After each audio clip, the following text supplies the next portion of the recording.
네, 안녕하십니까. 오늘은 이제 부동산 금융의 구조부터 연결해서 한번 보도록 합니다. 그럼 부동산 금융의 구조가 뭔지부터 이제 정확하게 보면, 은행에서 돈을 빌린다는 얘기를 했었습니다. 그럼 은행은 돈을 빌려서 빌려주는 곳이라는 얘기를 했으니까, 은행은 돈이 있다, 없다? 없답니다.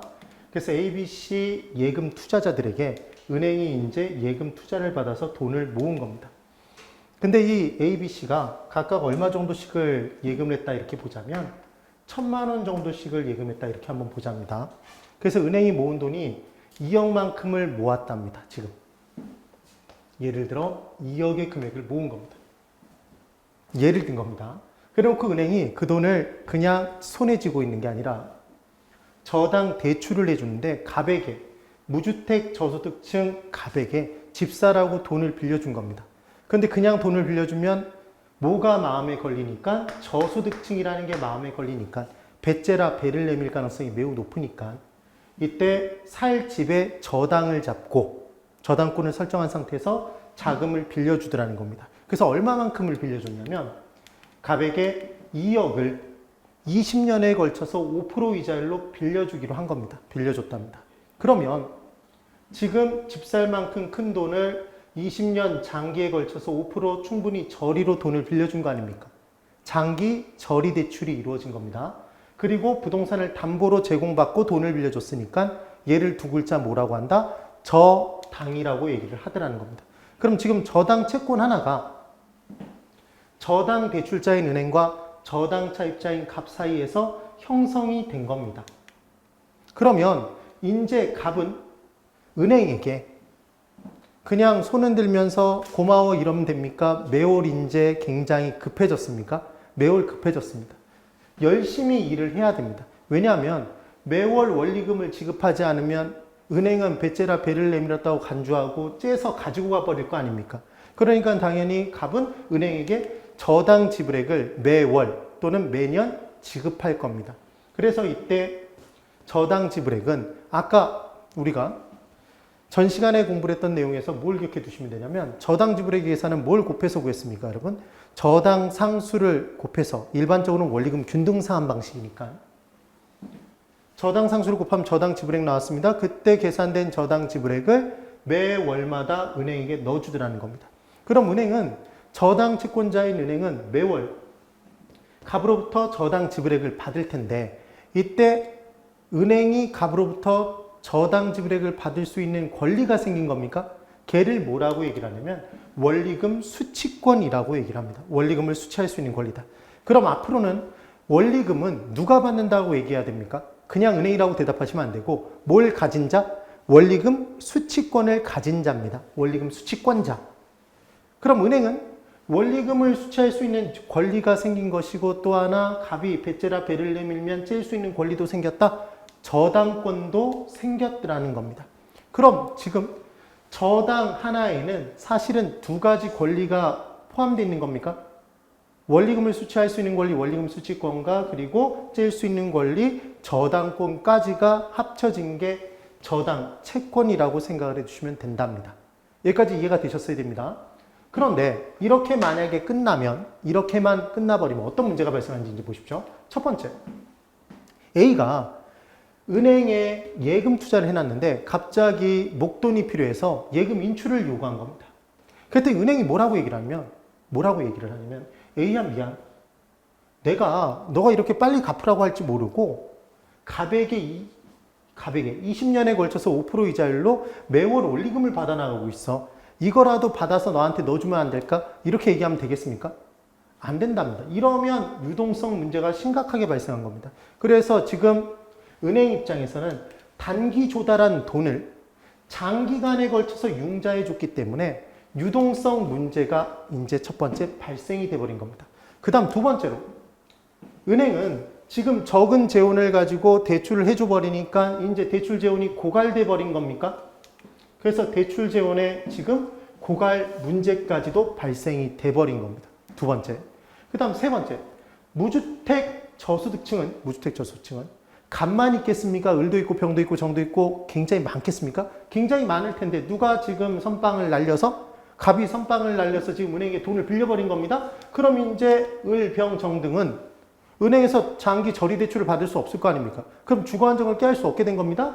그래서 지금 장기 저리 대출을 더 이상 받을 수 없게 된 게 또 문제들하는 겁니다. 그럼 가만히 있겠다, 들고 일어난다, 들고 일어날 겁니다. 우리도 집 살 수 있게 돈 좀 빌려줘, 싼 이자로 장기간에 걸쳐서. 누구에게 얘기하겠습니까? 정부에게. 그럼 정부는 다른 공공사업을 펼칠 수가 없고 오로지 주택 부분에만 대규모의 공적 자금을 투입하는 일이 발생해 버릴 겁니다. 그럼 문제다, 문제가 아니다? 문제답니다. 그럼 지금 무려 몇 가지의 문제가, 4가지의 문제가 발생해 버린 거 아닙니까? 되십니까? 그래서 우리는 얘를 뭐라고 얘기를 하냐면 1차 저당 시장이라고 얘기합니다. 그럼 1차 저당 시장은 저당 채권이 만들어지는 시장입니다. 그럼 저당을 빌려준 사람, 저당 대출자와 저당 차입자 사이에서 저당 채권이 만들어진 시장이 1차 저당 시장. 그럼 1차 저당 시장만으로는 여러 가지 문제가 발생하고 있었습니다. 그래서 이제 은행이 이 저당을 뭐라고도 표현하냐면 얘는 그냥 한번 듣고 잊어버리는 겁니다. 얘를 이렇게 표현합니다. 그러면 얘를 읽을 때 T가 묵음이랍니다, 여러분. 묵음은 묵이라고 소리 내는 게 아닙니다. 별 썰렁한 농담을 다 하고 있습니다. 그래서 얘는 소리를 안 낸답니다. 그래서 읽을 때 모기지라고 읽는데, 모기지. 이 개념 자체가, 모르트가 어원 자체가 얘가 죽음이랍니다, 여러분. 죽음. 그리고 게이지는 얘는 재산이랍니다. 또는 저당이라고도 할 수 있습니다. 그럼 합치면 죽은 재산 아닙니까? 지금 은행 입장에서 생각해 보십시오. 가백의 집사라고 2억을 20년에 걸쳐서 5% 이자로 빌려준 겁니다. 장기 저리 대출을 해준 겁니다. 그럼 20년 동안에 이 저당은 가백에 야, 너 마음에 안 들어. 너 그냥 잘 원리금을 지불하고 있음에도 불구하고 갚으라 얘기할 수 없지 않습니까? 갚으라고 얘기할 수 없답니다. 그럼 그 긴 기간 동안 건들 수 없는 놈이다. 고정돼 있다. 그래서 얘를 죽은 재산이라고 표현한답니다. 그럼 이 죽은 재산을 유동화, 살릴 수만 있다면 또다시 자금이 돌겠다. 그래서 유동화 전문회사라는 곳이 존재해서 유동화 전문회사에 얘를 팔아버리는 겁니다. 은행이. 그래서 유동화 전문회사라는 곳에 이제 은행이 가진 자산이 있지 않습니까? 여러분 여기서 자산의 정의를 제가 한번 간단하게 내려볼 겁니다. 자산이란 소유를 하고 있음에 따라 미래의 현금 유입을 가져올 수 있는 것. 얘를 자산이라고 합니다. 그러면 건물은 자산이겠습니까? 자산이 아니겠습니까? 건물은 자산입니다. 왜냐하면 건물을 갖고 있으면 보유 기간 중에 미래 기간 동안에 임대 수입 들어옵니까? 현금 유입을 가져옵니다. 그 다음 일정 기간 지난 다음에 팔게 되면 집 나갔던 지분액이 다시 복귀하지 않습니까? 돈이 한꺼번에 유입되더라. 그러니까 자산입니다. 그러면 잘 보십시오. 은행 입장에서는 이 저당 채권은 자산입니까? 자산이 아닙니까? 자산입니다. 왜? 이 저당 채권을 갖고 있음에 따라 갑이 20년에 걸쳐서 원리금을 계속해서 넣어나갈 거 아닙니까? 그럼 은행 입장에서 미래 현금 유입이 이루어진다? 그리고 만약에 안 갚아서 째면 목돈이 한꺼번에 유입되는 거 아닙니까? 그래서 저당 채권은 분명히 은행 입장에서 자산입니다.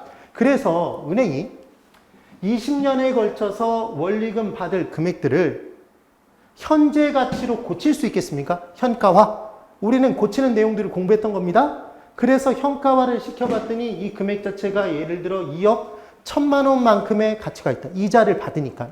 예를 들어 2억 2천만 원만큼의 가치가 있다라고 봤을 때 얘를 유동화 전문회사에다가 할인해서 야, 원래는 현재 가치로 고쳤을 때 전체 금액이 원금 플러스 이자를 합쳐서 2억 2천만 원이지만 땡겨서 내가 너한테 팔 테니까 너 나한테 2억 1천만 원 내나 이럴 수 있을 거 아닙니까? 그럼 은행은 앉은 자리에서 1천만 원 이익 누릴 수 있는 겁니까?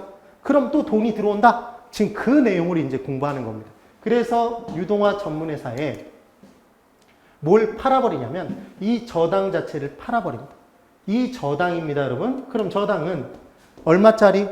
2억에 20년에 걸쳐서 5% 이자율로 돈을 빌려준 이 저당 채권이란 얘기입니다. 저당 채권. 그럼 이 저당 차입자는 분명히 갑이었습니다. 갑이었지만 이 저당을 은행이 유동화 전문회사에 팔았다는 사실을 갑은 아예 알지도 못합니다. 알 필요도 없고. 그럼 이제 팔았다면 당연히 유동화 전문회사가 은행에 뭘 넣어줍니까? 돈을 넣어줄 겁니다. 돈을. 그럼 은행은 또 진 돈 가지고 누구에게 을에게 빌려주고 그때 저당 채권을 다시 뭐하고 유동화 전문회사에 팔고 받은 돈을 또 다시 빌려주면 처음 출발한 적은 재원으로 많은 대출이 가능해집니까? 뭐만 시킬 수 있다면? 저당 채권을 유동화시킬 수 있다면. 저당을 유동화시킬 수 있다면. 그래서 그 저당의 유동화의 전문회사가 유동화 전문회사인 겁니다. 그래서 유동화 전문회사는 우리나라에서 누가 하고 있냐면 실은 HF공사라는 곳에서 하고 있답니다. 한국주택금융공사입니다. 그래서 HF공사. 그리고 또 하나는 SPC라고 그냥 얘기를 하는데 얘는 스페셜 퍼포즈 컴퍼니, 특수 목적 회사라고 얘기하기도 합니다. 근데 지금 제가 발행기간이라고 적어 놓은 건 자 이제 생각해 보자 이겁니다. 다 좋답니다. 아 그래 좋아. 은행과 갑 사이에 저당 채권이 만들어졌고 그 죽은 재산을 유동화 전문회사가 사서 살려줬는데 누굴 살려준 겁니까? 은행을. 그래서 은행으로 하여금 또 자금을 충족시켜준 겁니다. 다시 채워준 겁니다. 그래서 또 다른 인재 대출 재원이 생겨서 계속 대출이 이루어지도록 만들어줬는데 그럼 도대체 유동화 전문회사는 뭐 하려고 뭐 땜시 이 저당을 샀겠느냐는 얘기입니다. 그래서 이 저당을 가지고 뭘 하나 봤더니 유동화 전문회사는 저당을 담보로 해서 증권을 발행하더라는 겁니다. 즉 뭐라고 얘기를 하냐면 내가 지금 지고 있는 저당이 있는데 얘는 2억에 대해서 20년에 걸쳐서 5% 이자율로 계속해서 매월 원리금이 수취되는 저당이야. 그래서 거기서 나오는 5% 이자로 내가 지급해 줄 테니까 20년에 걸쳐서 이 증권 사가고 내가 지불하는 4% 받아, 이자 받아 이렇게 얘기를 하는 겁니다. 그러면 잘 보십시오. 이 증권을 산 사람에게 몇 년에 걸쳐서 20년에 걸쳐서 몇 프로 이자를 지불한다? 4% 이자를 지불하겠다고 얘기한 겁니다. 그러면 이 이자 지불에 이 이자에게 확실한 수입의 근원이 존재합니까? 존재하지 않습니까? 예, 지금 존재합니다. 어디에서 지금 지불하고 있는? 갑이 지불하고 있는 5% 이자다? 그러면 이 증권은 말 그대로 백이 있습니까? 없습니까? 담보부는 팩트라고 얘기하는데 얘는 백이 있답니다. 뭘 지금 담보로 발행되고 있다? 저당을. 그래서 이때 저당을 저당담보부 증권을 낳은 저당이라고 얘기를 해서 얘를 어미모자를 써서 모저당이라고도 얘기를 합니다. 그럼 저당담보부 증권은 얘는 자식입니까? 어미가 존재하는? 그럼 자식이 약속한 걸 누가 책임진다? 어미가 지금 책임지지 않습니까? 그러니까 그만큼 위험이 얘는 크다 작다? 이게 위험이 작더라는 겁니다. 그럼 투자자 입장에서는 얘는 위험이 작은 만큼 수익률이 낮게 적용되는 겁니다. 그럼 투자자 입장에서는 이렇게 장기간에 걸쳐서 이렇게 낮은 이자율을 아무리 위험이 없다지만 이렇게 낮은 수익률을 제공하는 증권을 일반적인 투자자들이 우리 같은 개인들이 살 수 있겠느냐는 얘기입니다. 솔직히 부동산 금융론을 공부해 보시기 전에 저당담보부 증권이라는 게 있다는 사실을 아시는 분은 그렇게 많지 않을 겁니다. 그 정도로 우리는 저당담보부 증권을 본 적도 없습니다. 그럼 누군가는 투자를 하고 있다는 얘기입니다. 누가 있냐면 실은 국민연금 그리고 생명보험회사 입장에서 한번 생각해 보자입니다. 여러분 보험회사는 보험료를 매월 보험 가입자들에게 보험료를 받습니다. 그리고 보험사고가 만약에 발생하면 약속한 보험금을 지급해 줍니다. 먼 미래에 사고가 발생했거나 아니면 만기가 도래했거나 하면 목돈으로 보험금을 주는 약속을 한 곳이 보험회사입니다. 그런데 보험회사가 이제 매월 받은 보험료를 가지고 많은 사람들에게 보험료를 받은 겁니다. 그때 모은 돈을 가지고 위험한 곳에 집중 투자해놓고 한 방에 다 날려버린 겁니다. 그래놓고 정작 보험사고가 발생했더니 미안 다 날렸어 이러면 되겠습니까? 안 된답니다. 그럼 보험회사 같은 곳에서는 낮은 이자율이라도 좋으니까 장기간에 걸쳐서 안정된 수익을 누릴 수 있는 또 다른 금융상품이 필요했다 필요치 않았다? 필요해서 찾고 있었을 겁니다. 그게 지금 만들어진 거 아닙니까? 그게 바로 뭐다? 저당담보부 증권이더라는 겁니다. 그래서 국민연금, 연기금, 그리고 보험회사, 부동산, 투자 신탁회사 등. 그래서 투자자 중에서도 보통 누가 사는 것? 기관 투자자가 사는 것. 이게 저당담보부 증권입니다. 그러면 여러분 보십시오. 기관 투자자가 이 저당담보부 증권을 사주기만 하면 돈이 유동화 전문회사를 거쳐서 은행을 거쳐서 다시 누구에게로? 무주택 저소층에게 계속해서 유입될 거 아닙니까? 그럼 지금 이 내용에서 물주는 누굽니까, 여러분? 우리 실제로 친구들하고 같이 놀 때에도 물주를 만족시켜주지 못하면 그 모임은 그 순간 끝나버립니다. 그래서 물주를 만족시켜줘야지만 원활하게 내용이 돌아가는 겁니다. 그럼 지금 이 내용에 모든 돈의 흐름을 책임지고 있는 물주가 누굽니까? 기관 투자자 아닙니까? 그럼 기관 투자자를 만족시켜주지 못하면 얘는 이제 끝이 날 텐데 기관 투자자는 뭘 보고 이제 만족을 하는 겁니까, 여러분? 기관 투자자를 데리고 유동화 전문회사에서 증권 하나 나왔으니까 한번 사. 그러면서 밥 사주고 술 사주면 얘가 만족합니까? 그게 아니라 기관 투자자는 당연히 뭘 보고? 저당담보부 증권을 보고 이 증권의 기간, 수익률, 지급 형태 등이 마음에 들어서 만족스러우면 이 증권을 살 거 아닙니까? 그럼 돈이 이제 누구에게 들어가고 유동화 전문회사에 그럼 그 돈이 누구를 거쳐서 은행을 거쳐서 누구에게로 을, 병, 정 등에게 장기 저리 대출이 이루어진다. 이게 바로 부동산 금융의 구조인 겁니다. 이해가 되십니까?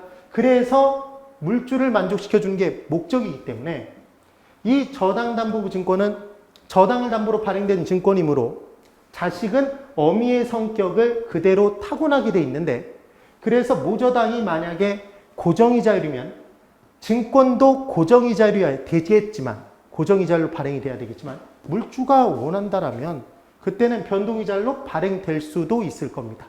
또 하나 모저당의 크기가 너무 커서 만약에 물주가 만족스럽지 못해 한다면 물주를 만족시켜주기 위해서 기관 투자자를 만족시켜주기 위해 이때 저당 담보부 증권을 모저당은 크지만 잘게 썰어서 발행할 수도 있겠다? 그렇습니다. 분할 발행할 수도 있습니다. 그리고 너무 작아서 만족스럽지 못하다면 하나로 뭉치기 위해선 풀을 발라줘야 됩니다. 물론 그건 아니지만 그래서 저당 풀을 형성해서 발행할 수도 있는 겁니다. 그래서 지금 제일 중요한 건 누구를 만족시켜주는 것이다? 투자자를. 그런데 투자자의 욕구는 다양하겠습니까? 하나겠습니까? 이 투자자들의 욕구는 굉장히 다양합니다. 그럼 다양한 투자자들의 욕구를 만족시켜주기 위해서는 저당담보부 증권은 한 가지 형태만 있겠습니까? 다양한 형태로 개발되어 있겠다?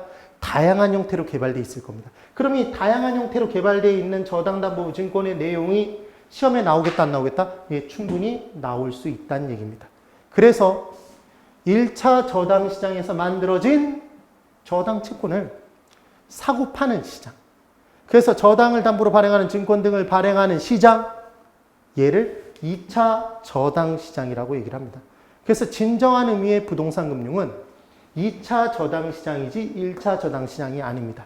기억하시는 방법은 뭐냐면 실제로 우리가 술 먹을 때 진짜 술을 먹기 시작하는 건 1차부터다, 2차부터다, 2차부터다라고 기억을 해 두십시오.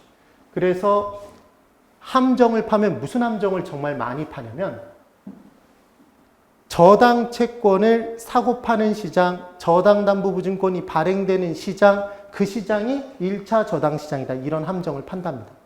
그러면 기억하시는 방법은 1차적으로 만들고 2차적으로 만들어진 걸 사고 판다라고 기억해 두시면 됩니다. 그리고 또 하나, 은행은 저당 채권을 최초 저당 채권이 생성됐을 때, 만들어졌을 때 자기가 돈이 있으면 굳이 안 팔아도 됩니다. 보유해서 이자 수익 누리고 있으면 되고, 만약에 돈이 부족하면 유동화시키는 거 아닙니까? 팔 수도 있고 보유할 수도 있다. 그러니까 은행은 직거니까 저당 채권을 보유해서 포트폴리오의 일부로 보유할 수도 있지만 팔 수도 있는 겁니다. 그리고 은행이 직접 저당담보부 증권을 SPC라는 기관을 만들어 놓고 발행할 수도 있답니다. 그래서 1차 저당시장의 저당 대출 기간은 1차 저당 대출 기간, 2차 대출 기간 이렇게 표현하기도 합니다. 그럼 1차 대출 기간은 저당 채권을 반드시 유동화시켜야 된다 그러면 걔는 O다 X다? X가 되는 겁니다.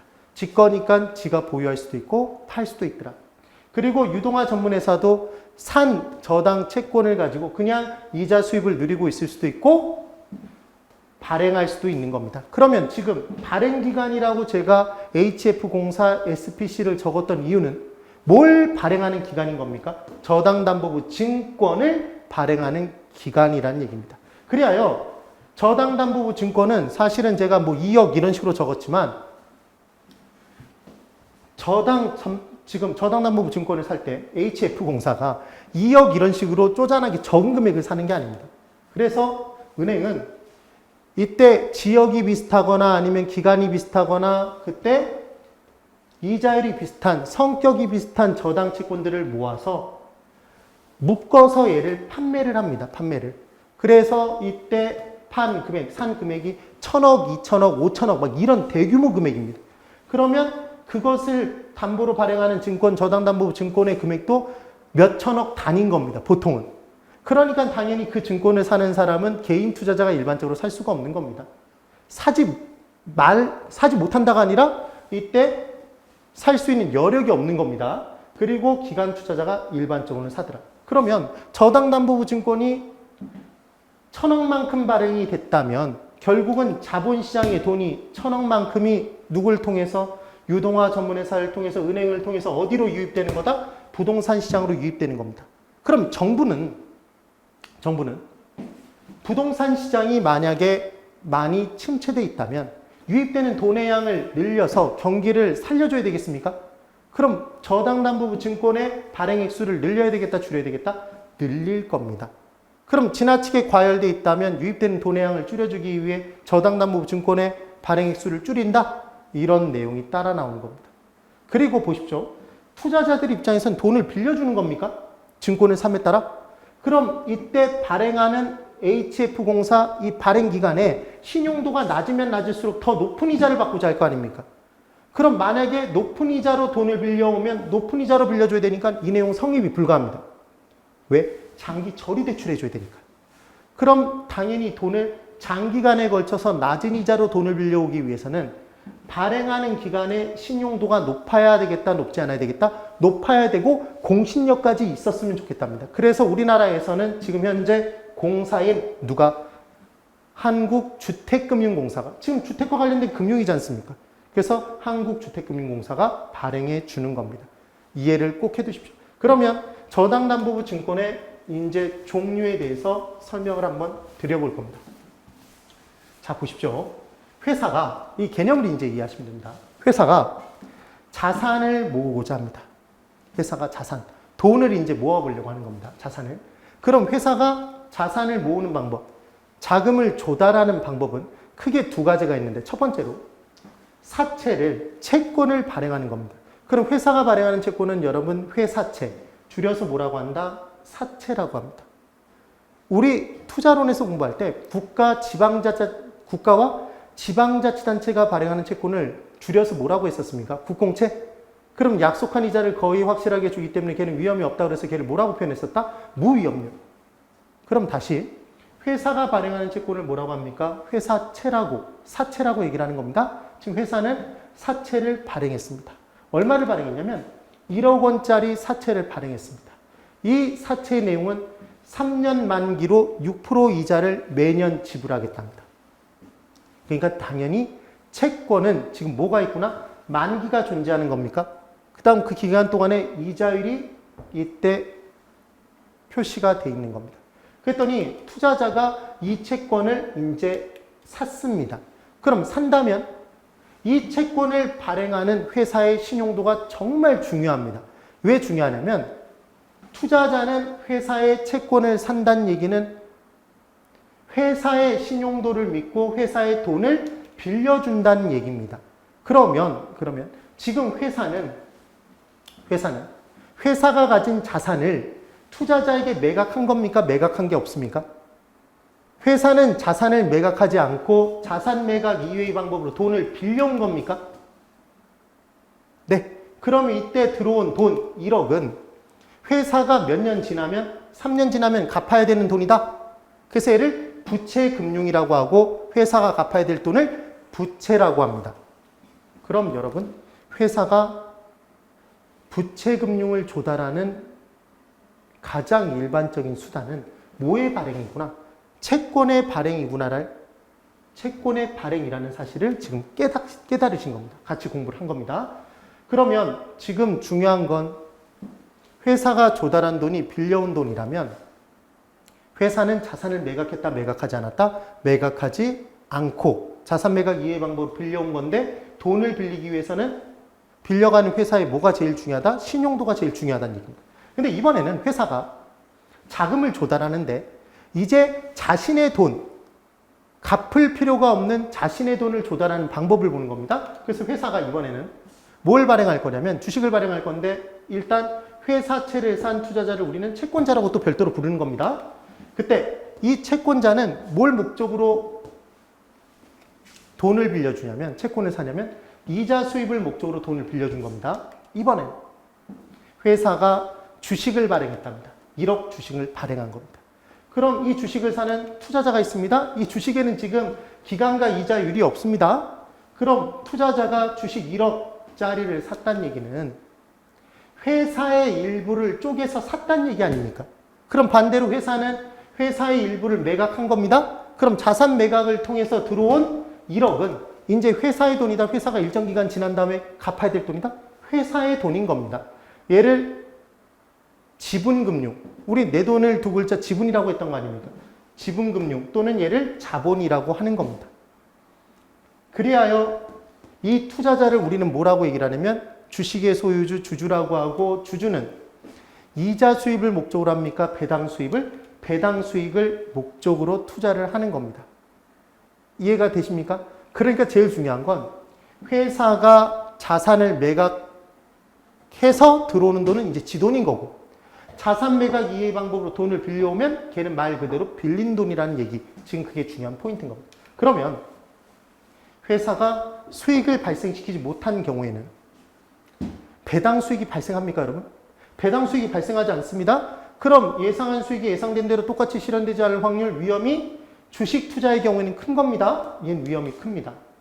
그만큼 주식 투자라는 투자자는 위험이 큰 만큼 더 높은 수익을 요구할 겁니다. 그럼 수익이 작은 주식 투자는 안 하는 겁니다.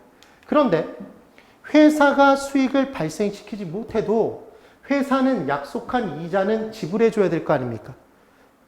그럼 지금 회사의 채권에 투자한 채권자 같은 경우에는 감수하는 위험이 더 작다. 그러니까 당연히 요구하는 수익도 작아서 일반적으로 채권의 수익이, 채권 투자를 통한 수익이 주식 투자를 통한 수익보다는 작게 돼 있는 겁니다. 이해가 되십니까? 그래서 앞으로 이 부분의 개념을 정확히 잡아두는데, 자, 이제 지금의 내용을 끌고 와보면 증권시장, 우리가 얘기하는 증권시장은 크게 두 가지 시장으로 나눠져 있는 겁니다. 지분금융을 조달하는 주식시장이 있는 것이고 부채금융을 조달하는 채권시장이 있는 겁니다. 그럼 여기서 그냥 상식선상의 질문 하나만 드려볼 겁니다. 여러분, 주식시장의 규모와 주식시장에서 거래되는 전체 규모와 거래 금액 규모와 채권시장의 규모 중에 뭐가 더 클 것 같습니까? 언뜻 느낌이 어떻게 드냐면 주식 투자는 주식시장에서 많이 하는데 채권 투자는 나는 해본 적이 없는데 그러니까 당연히 주식시장의 규모가 주식의 발행 규모가 훨씬 더 크겠네 이런 생각을 하시는 분들이 생기실 겁니다. 그런데 그렇지 않답니다. 우리 예전에 IMF 때 우리나라의 IMF 당시에 우리나라 기업들의 부채 비율이, 여러분 부채 비율 기억나십니까? 무슨 도사? 부채도사? 그래서 부채 비율이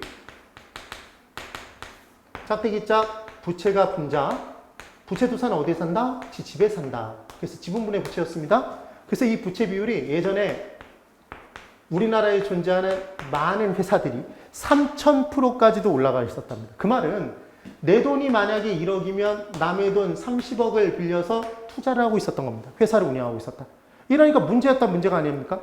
큰 문제였답니다. 큰 문제. 그래서 IMF 그리고 외국에서 자본들이 들어올 때 뭐라고 얘기를 했냐면 니네 너무 위험도가 커. 그래서 200%, 300%대로 낮춰라. 자산 정리해. 지금 기업 운영과 직결되지 않는 자산들은 정리해라. 등등등 얘기한 겁니다. 그럼 부채 비율이 지금 현재 우리나라 기업들이 굉장히 많이 건전화돼서 재무구조가 건전화돼서 200%, 300% 정도 유지가 된답니다. 예를 들어 150%부터 300% 살이 있다면 그렇게 얘기해도 지분 1억에 얘가 1.5억부터 시작해서 3억이라는 얘기 아닙니까? 아까 부채금융을 조달하는 가장 일반적인 수단이 채권의 발행이라는 얘기 했지 않습니까? 그래서 채권 시장의 규모가 더 큰 겁니다, 사실은. 굳이 잡아보자면, 그러면, 자, 보십시오. 아까 했던 내용의 반복입니다. 이제 질문입니다. 주식시장과 채권시장이 있을 때 주식 투자와 투자자 입장에서 얘기입니다. 주식 투자와 채권 투자 중에 무엇의 위험이 크다? 예, 주식 투자의 위험이 더 큽니다. 그러면 당연히 수익도 뭐가 더 크더라? 주식시장에서의 수익이 더 큰 겁니다. 채권시장은 위험이 작습니까? 예, 위험이 작습니다. 그래서 수익도 더 작습니다. 그러면 우리는 얘기할 때 앞으로 지분형 증권이 있고 채권형 증권이 있다면 대답을 해보십시오. 무엇의 수익률이 더 높겠습니까? 무엇의 수익이 더 크다? 지분형 증권의 수익이 더 클 겁니다. 위험도 지분형 증권에 투자한 투자자의 위험이 더 클 겁니다. 그럼 채권형 증권의 투자자의 감수하는 위험의 크기는 작고 누릴 수 있는 수익의 크기도 더 작다 이렇게 나올 겁니다. 그러면 이 중간에 혼합형이 있다면 예를 들어 짜장, 짬뽕, 짬짜면이 있다면 혼합형은 당연히 중간에 위치할 거 아닙니까? 이게 여러분이 기억해 두셔야 될 내용입니다. 그리고 또 하나, 어떤 회사의 주식에 투자를 했다면 그 회사가 망하면 회사의 일부를 소유하고 있는 사람입니까? 회사의 돈을 돌려달라고 할 수 있는 겁니까? 같이 망하는 겁니까? 같이 망하는 겁니다. 그래서 주식 투자는 위험이 크다 작다? 위험이 크다가 되는 겁니다. 회사가 망하면 주식 투자자들은 같이 망한다. 그래서 회사가 정리 단계에 들어서게 되면 파산 직전까지 가게 되면 주주들은 이제 입김이 약해지는 거고 누구의 입김이 정말 세진다? 누구의 말빨이 세집니까? 채권 투자자. 채권단의 주장이 거의 대부분 회사에 가장 큰 영향을 끼치게 된답니다. 이해를 해주셔야 됩니다. 그다음 이제 저당담보부증권. 아까 제가 저당을 담보로 발행되는 증권은 누구를 만족시켜주기 위해 다양한 투자자들의 욕구를 만족시켜주기 위해서 한 가지 형태로 발행된다, 여러 가지 형태로, 다양한 형태로 발행된다는 얘기 했지 않습니까? 그럼 저당담보부증권의 종류는 당연히 지분형이 있을 거고, 지금 MPTS라는 게 중요한 게 아닙니다. 지분형 저당담보부증권이 있을 거고, 그럼 뭐도 있겠습니까? 채권형 저당담보부증권이 있을 거고, 그럼 지분형 저당담보부증권의 발행을 통해서 발행기간에 들어오는 돈은 발행기간의 돈이다? 그럼 발행기간의 돈이 됐다는 얘기는 발행기간은 자산을 매각했다, 매각하지 않았다? 매각했으니까 들어온 돈이 지 돈이 된다는 얘기입니다. 그럼 그 자산에서 발생하는 위험은 투자자가 이제 다 감수하겠습니까? 그럴 겁니다. 그런데 채권형 저당담보부증권의 발행을 통해 발행기간에 들어온 돈은 발행기간이 일정 기간 빌린 돈이다? 그럼 발행기간은 자산을 매각했다, 매각하지 않았다? 매각하지 않았습니다. 가지고 있는 자산은 M, 저당이지 않습니까? 그럼 채권형 저당담보부증권에 투자한 투자자의 위험은 제일 작고 누릴 수 있는 수익도 제일 작을 겁니다. 이해가 되셔야 됩니다. 얘는 자산 매각이 이루어지지 않을 것이다. 그럼 이 둘의 중간인 혼합형이 있을 거 아닙니까? 그러면 여러분 보십시오. 지금 다른 내용 하나도 공부하지 않은 상태에서 여기 보십시오. 얘 MPTS라고 되어 있습니다. 얘 MBB입니다. 얘 지분형이랍니다. 시큐리티스 그래서 얘는 주식 지분형. 본드 그래서 B 채권형입니다. 그럼 이 둘을 합치면 MPT 물론 여기까지 PT가 얘는 패스고 페이기 때문에 다르지만 MPT 합쳐졌습니다. 그리고 B 여기 께 합쳐져 있지 않습니까? 이해가 되십니까? 그래서 혼합형이라는 걸 눈치를 채주시면 된다는 얘기입니다. 나중에 연습해보면 간단해집니다.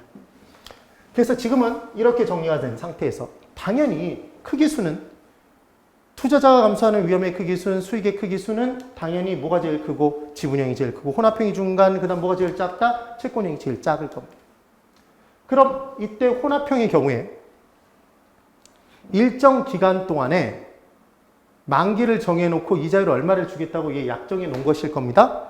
그런데 투자자 중에서는 하나로 발행되면 그 기간이 마음에 안 들거나 이자율이 마음에 안 들어서 안 사는 사람이 있을 수 있습니까? 그럼 다양한 투자자의 욕구를 만족시켜주기 위해서는 짜장, 짬뽕이 아닌 짬짜면, 그리고 짬짜면도 각각 그릇을 달리해서 다른 소스를 넣어주는 게 더 잘 팔리겠습니까? 그래서 만기가 짧고 이자율도 더 작은 것, 만기가 중간이고 이자율도 좀 더 높은 것, 만기가 장기고 이자율 더 높은 것, 이렇게 여러 개의 다계층, 여러 개의 채권으로 발행할 수가 있답니다.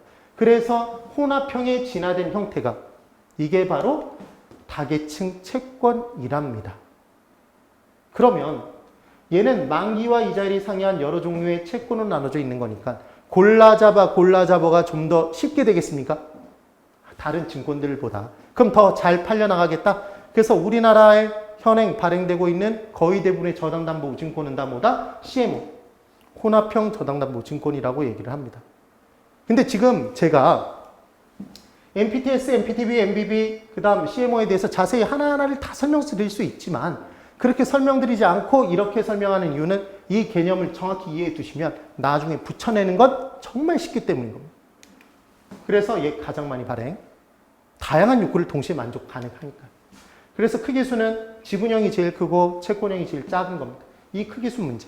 그래서 뭐가 이제 크기순에 들어가냐면 투자자가 감수하는 위험의 크기순, 발행액수의 크기순, 그리고 수익률의 크기순이라고 얘기를 해주는 겁니다.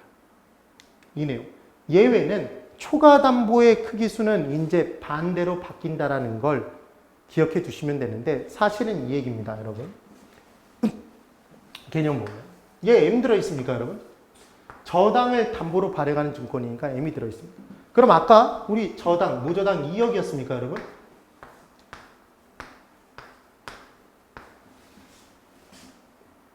그러면 간단하게 보면 MPTS는 지분형 저당담보증권입니다. 그럼 지분형 저당담보증권의 발행을 통해 발행기간에 들어온 돈은 발행기간의 돈이 된다는 얘기를 했습니다. 그 말은 발행기간이 자산을 매각했다, 매각하지 않았다? 매각한 겁니다. 그럼 M을 판 겁니다. 투자자에게. 그럼 M 2억짜리를 팔면 얼마가 들어오겠다? 2억이 들어올 겁니다. 막 교환이니까. 그래서 지분형 저당담보증권의 발행액수는 모저당, 주택저당 채권 금액과 동일하게 발행된다는 표현이 나오는 겁니다. 2억짜리를 사는 사람 2억을 넣어준다 지금 그 얘기입니다. 그런데 채권형은 2억짜리 저당 채권을 파는 겁니까? 2억짜리 저당 채권이 있으니까 얘 믿고 돈 빌려줘 그런 겁니까? 얘 믿고 돈을 빌려줘 그러는 거 아닙니까? 그러면 2억짜리 믿고 2억 빌려줄 짱구가 어디 있겠습니까? 그러니까 당연히 2억보다 큰 금액을 빌려준다, 적은 금액? 적은 금액을 빌려주는 겁니다. 예를 들어 1억 7천 이런 식으로. 그러면 지금 발행기관 입장에서는 1억 7천 빌려오면서 2억 담보 제공한 거 아닙니까? 그러니까 초과로 담보를 제공했다, 제공하지 않았다? 제공한 겁니다. 그럼 투자자 입장에서는 초과로 담보가 제공돼 있는 만큼 안전하다? 위험이 적은 거 아닙니까? 그런데 이때 혼합형은 돈을 더 빌려오기 위해서 야, 내가 원리금 수취권 너한테 줘서 매월 지불해 줄게. 그럼 너 좋을 거 아니야. 그러니까 돈 좀 더 빌려줘 이렇게 얘기를 하는 겁니다. 이게 혼합형입니다. 그럼 얘도 돈을 빌려오는 것이니까 1억 8천 이렇게 더 빌려주는 겁니다. 원리금 수취권을 넘겨주니까. 그러면 지금 얘도 초과담보가 있는 겁니까? 그런데 뭐보다는 작다? 채권형보다는 초과담보가 얘가 더 적게 제공이 될 거 아닙니까? 혼합형은. 투자자에게 원리금 수취권이라는 권리를 이전한 만큼. 그리고 지분형의 경우에는 사실은 판 것이니까. 아예 팔아치워버렸으니까. 담보를 제공할 필요가 있겠습니까? 없겠습니까? 없겠습니다. 그러니까 당연히 얘는 초과담보가 없고, 얘 초과담보 적고, 얘 초과담보 제일 크다. 걔만 순서가 바뀐다라는 걸 기억해 두시는 겁니다. 그래서 금융론을 아주 어렵게 공부하는 방법은 하나하나를 일일이 다 외우는 거고, 쉽게 공부하시는 방법은 정확한 기준을 세워놓고 그 기준에 맞춰서 다 하나의 공부로 뭉퉁그려 놓고 나머지 예외 부분을 별도로 공부를 해두시면 된다는 얘기입니다. 이해가 되십니까? 나중에 좀 더 자세히 공부해 볼 겁니다. 그래서 저당을 담보로 발행되는 증권의 종류는 지분형이 있고 채권형이 있고 합친 혼합형이 있고 혼합형을 잘게 썬 다계층 채권 CMO가 있다라는 것. 그래서 다양한 투자자의 욕구를 동시에 만족시켜주는 뭐가 혼합형에 진화된 형태가 다계층 채권이 가장 많이 발행이 되고 있다. 이 내용 꼭 기억을 해 두십시오. 그럼 이번엔 자금 조달의 방법으로 프로젝트 파이낸싱이라는 개념이 있답니다. 얘는 뭐냐면 말 그대로 프로젝트 사업 자체를 가지고 파이낸싱, 자금을 조달하는 자금 조달의 방법이라는 얘기입니다. 그럼 얘의 개념을 설명드려보면 얘를 줄여서 PF 방식이라고도 하는데 첫 번째, 사업주가 우린 당연히 부동산학을 공부하니까 사업주면 이제 사업을 진행할 때 개발 사업을 진행할 겁니다. 그래서 1이라는 개발 사업을 진행하기로 한 겁니다. 그럼 일반적으로는 우리가 알고 있는 개념에 의하면 사업주는 자신의 신용을 제공하고 은행을 찾아가서 대출기관을 찾아가서 돈을 빌려서 이 사업을 사업주 명의로 진행해야 됩니다. 그러다가 이 사업이 잘 이루어지면 이자를 잘 제때제때 지불하면 아무런 문제도 없겠지만 망하면 은행이 당연히 돈 빌려간 사업주에게 가서 이 사업 자체 자산뿐만 아니라 이 사업주에게 가서 다 뜯어갈 수 있는 겁니다. 돈 달라고 법적으로서 소송으로 청구할 수 있는 것. 그래서 소구할 수 있는 금융인 게 일반적인 우리의 지금 대출 개념인 겁니다. 그런데 이제 잘 보십시오.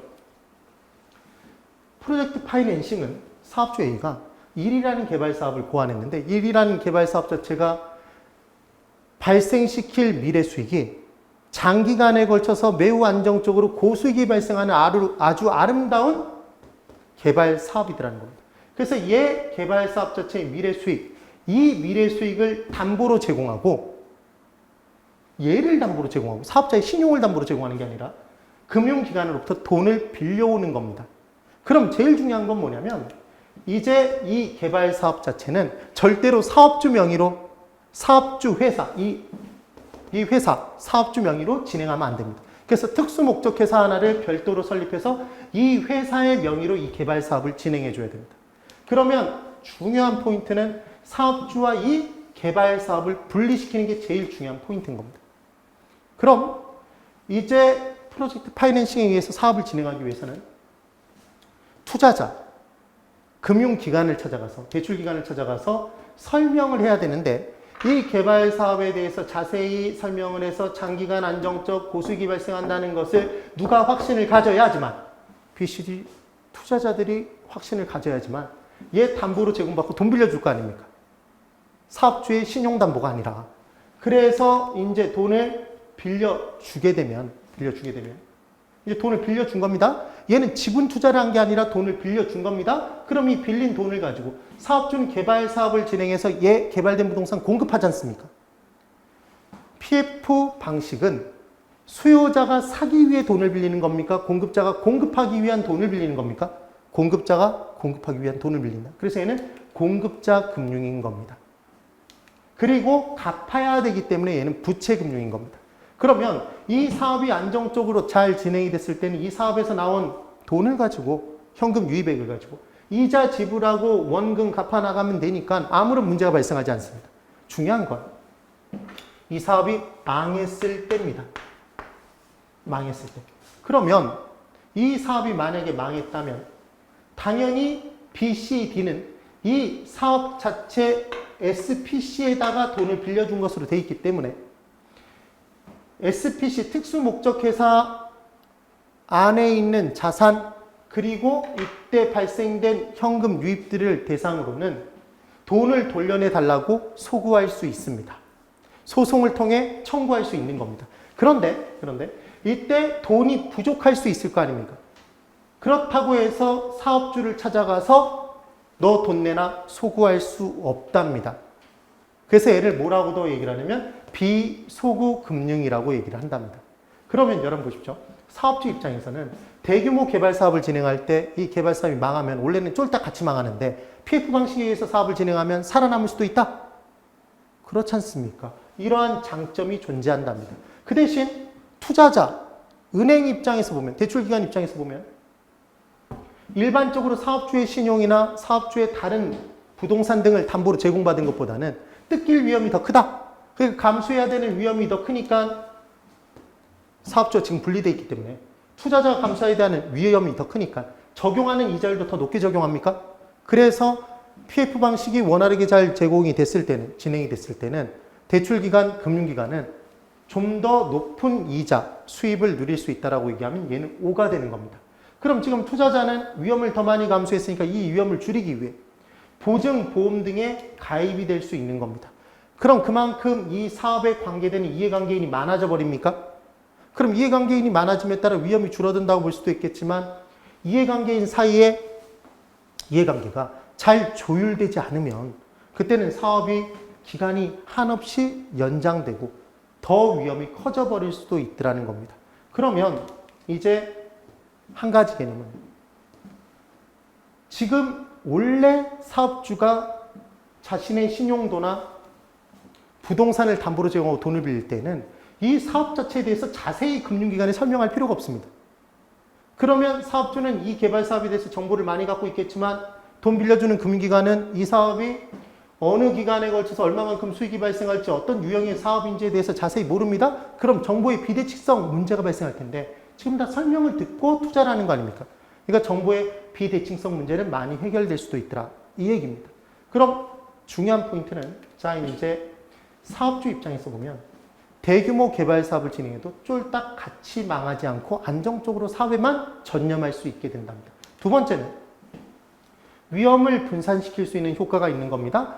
그 다음 세 번째로 지금 분명히 사업주가 돈을 빌렸지만 사업주 장부에는 이 빌린 돈이 기재가 안 됩니다. 어디에 기재가 돼 있겠다? SPC의 장부에 빌린 돈이 기재가 돼 있는 겁니다. 그럼 사업주 입장에서는 장부 바깥에서 얘는 부가 마이너스가 아닙니다. 장부 바깥에서 빌린 돈의 효과가 있으므로 또 다른 돈을 빌릴 수 있는 능력이 그만큼 커지더라는 겁니다. 그래서 채무 수용 능력이 제고된다는 표현이 나옵니다.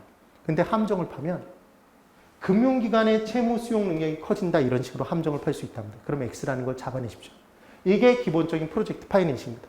그런데 프로젝트 파이낸싱에 의해서 사업을 진행하는 사업주는 만약에 아무런 안전조치가 없다라면 오로지 금융기관이 믿고 있는 건 뭐밖에 없는데 이 개발 사업을 통해서 들어오는 수익밖에 없는데 이 수익을 지가 지 계정으로 관리해버리면 돈을 빼돌릴 수도 있을 거 아닙니까? 그럼 문제겠습니까? 문제가 아니겠습니까? 아주 큰 문제입니다.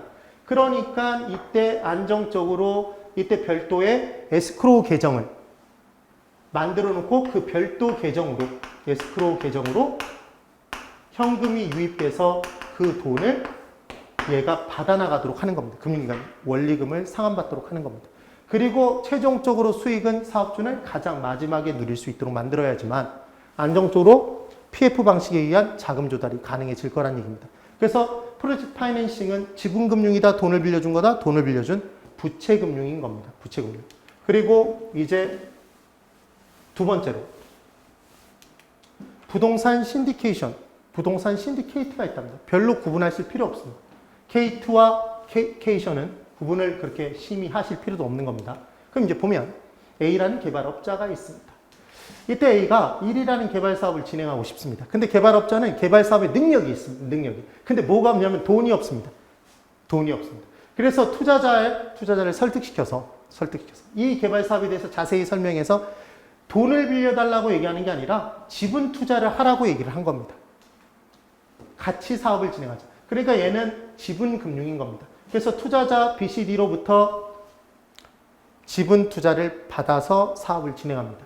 그러면 이 사업은 1이라는 개발 사업은 공동으로 진행하는데 이때 투자자들은 다수의 소액 투자자들입니다. 일반 투자자들이 돈을 조금씩 모으는 겁니다. 그래서 얘는 크게 돈을 모으는 방식이 사적으로 모집하는 방법 3호가 있고 공개적으로 모집하는 공모 방식이 있습니다. 그럼 공모 방식은 좀 더 다수의 투자자들이 관여되기 때문에 공모 방식으로 말 그대로 공모하기 위해서는 공개 모집하기 위해서는 얘는 절차가 좀 더 까다로울 겁니다. 그 정도만. 그래서 중요한 건 소수의 투자자가 큰 금액씩 내는 투자가 아니라는 개념입니다. 이게 바로 뭐다? 부동산 신디케이트입니다. 부동산 신디케이션. 그럼 개발업자는 개발사업에 능력을 대고 투자자들은 돈을 대서 공동으로 사업을 진행합니다. 이때 투자자는 돈을 댄 겁니까? 그래서 사업이 망하게 되면 자기가 투자한 돈에 대한 책임만 지고 그냥 끝나버리면 됩니다. 그 돈만 포기하고 나오면 된다. 유한 책임을 집니다.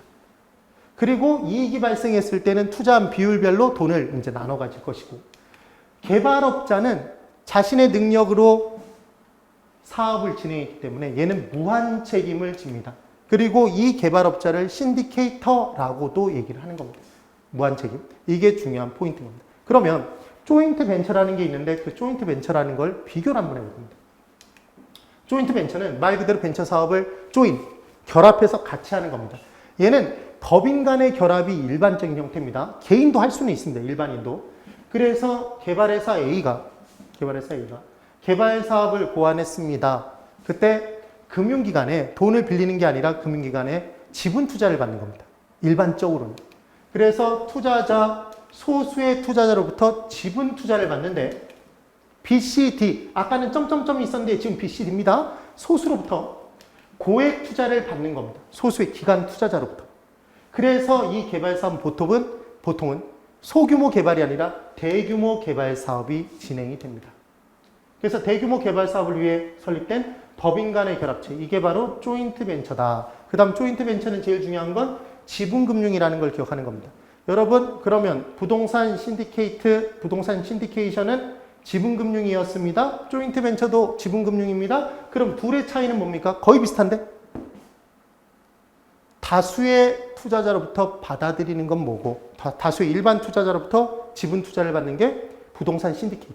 그래서 만약에 꼭 외워보시고 싶다면 다신 틀리지 마십시오. 그래서 신디케이트는 다수의 소액 투자자로부터 돈을 받는 겁니다. 지분 투자를 받는 것이다. 그리고 조인트 벤처는 소수의 고액 투자자에게 법인 간의 결합을 통해서 이루어진다 정도를 꼭 정리를 해두시면 되겠습니다.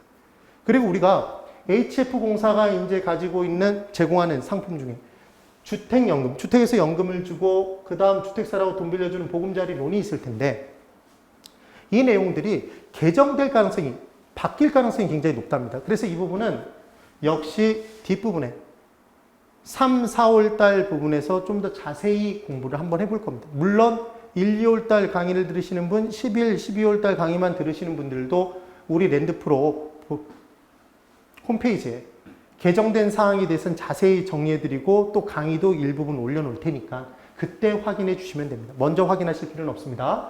그래서 지금은 먼저 기억하실 건 딱 하나만. 우리는 주택연금은 역저당이라고도 합니다. 형태가. 그래서 저당은 우리가 아까 공부했던 것처럼 목돈을 일시불로 빌리고 갚아나가는 겁니다. 그런데 주택연금은 가지고 있는 주택을 담보로 제공하고 매월 연금을 받아 쓰고 목돈으로 갚는 겁니다. 그래서 그 형태가 반대라고 해서 역저당이라고도 합니다. 그럼 주택연금액에서는 연금액 계산을 해줘야 되고 보금자리론, 모기지론에서는 저당 지불액 계산해야 됩니다. 그럼 저당 지불액 계산할 때 저당 상수 아까 곱했습니다. 그런데 연금액 계산할 때는 저당 상수를 곱하는 게 아니라 감채기금 계수를 곱하더라는 겁니다. 그래서 일단 하나 외워두실 건 화폐 시간가치 계수와 관련해서 영모기지론, 감채기금 계수, 모기지론, 저당 상수입니다. 그래서 영감, 뭐죠? 이렇게 기억을 한번 해보시는 겁니다. 모기지론, 저당 상수, 영모기지론, 감채기금 계수. 되십니까? 네. 10분 쉬고 그 다음 내용을 또 진행해 보도록 하겠습니다.